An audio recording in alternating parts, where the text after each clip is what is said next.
নমস্কার বন্ধুরা, চন্দনা ফুড হাবে সবাইকে আরেকবার স্বাগত জানাই। তো বন্ধুরা, আপনাদের দাদা আজকে বাজার থেকে অনেক ডাঁটা নিয়ে এসছে। তো এই ডাঁটা দিয়ে আজকে একটা নিরামিষ রেসিপি বানাবো। তো আপনারা দেখুন, আর আমি এখন ডাঁটাগুলো কেটে নিচ্ছি। ডাঁটাটা আমি এখন কেটে নিচ্ছি। খুব একটা বড় করব না, এরকম ছোট ছোট পিস করব।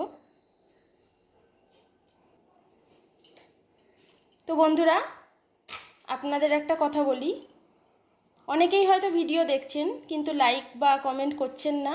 যদি বা কেউ সাবস্ক্রাইব করছেন, সঙ্গে সঙ্গে সেটা কেটে দিচ্ছেন। কিন্তু এইভাবে করলে কেউ কারোর পাশে থাকতে পারবে না। আমরা চাই আমরা সবাই সবার পাশে থাকব, কিন্তু এইভাবে যদি আপনারা বারবার ডিলিট করে দেন সাবস্ক্রাইব করে, তাহলে কীরকম হয়? তাই প্লিজ এটা করবেন না। বন্ধুরা, এখানে ডাঁটা আর আলু কেটে নিয়েছি, আর নিয়েছি টমেটো কুচি। এখানে 2টো টমেটো কুচিয়ে নিয়েছি। আর এখানে মশলা হিসাবে 4 মগজ, কাজু আর একটু পোস্ত নিয়ে নিয়েছি, এগুলো বেটে নেব। আর এখানে আদা বেটে নিয়েছি। তো এখানে পোস্ত, কাজু আর 4 মগজটা আমি বেটে নিয়েছি। কড়াই তেল দিয়ে দিলাম। তো প্রথমে আমি 5 ফোড়ন, তেজপাতা আর একটু জিরে দিয়ে দেব ফোড়ন হিসাবে। তেজপাতা দিয়ে দিলাম, 5 ফোড়ন। আর এই তরকারিটা আমি সম্পূর্ণ নিরামিষ বানাবো। আর একটু গোটা জিরে দিয়ে দিলাম।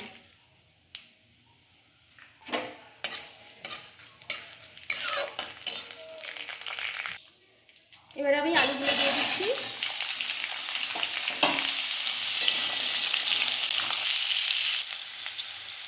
আলুগুলো ভালো করে ভেজে নিয়েছি। এবার ডাঁটাগুলো দিয়ে দিচ্ছি।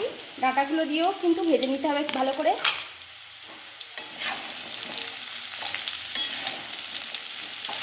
বন্ধুরা, এই গরমের সময় কিন্তু একটু হালকা মশলার তরকারি খাওয়াই ভালো, কারণ এই সময় শরীর খারাপের একটা সম্ভাবনা থাকে। তাই নিরামিষ তরকারি বা হালকা মশলা তরকারি খাওয়া কিন্তু খুবই ভালো।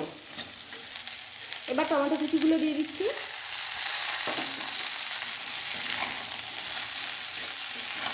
এক চামচ আদা বাটা দিয়ে দিচ্ছি।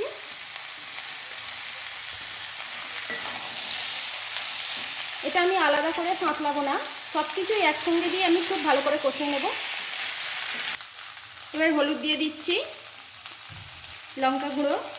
ঝালটা অবশ্যই আপনারা যেরকম খাবেন সেরকম দেবেন।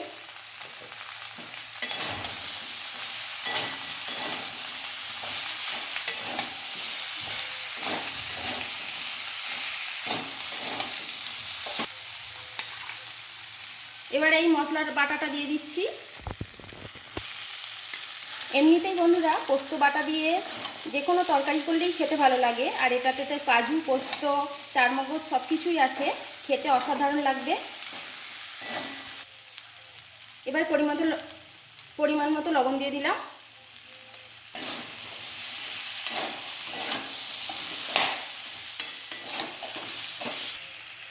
মশলা দিয়ে সব কিছু দিয়ে কষানো হয়ে গেছে। এবার আমি জল দিয়ে দিচ্ছি।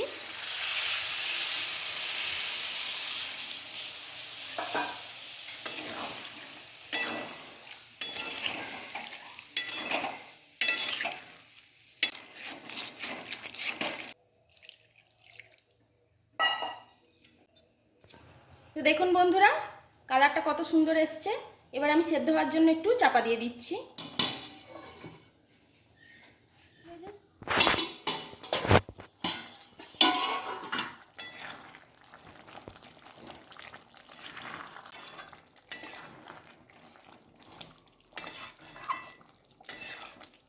তো তরকারিটা এখন একদমই হয়ে গেছে।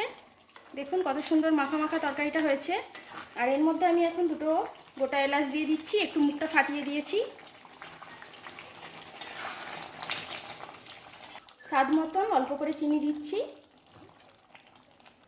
চিনিটা দিলে একটু খেতে ভালোই লাগে। আপনারা যারা চিনি খান না তারা দেবেন না। আর 1 চামচ ঘি দিয়ে দিচ্ছি।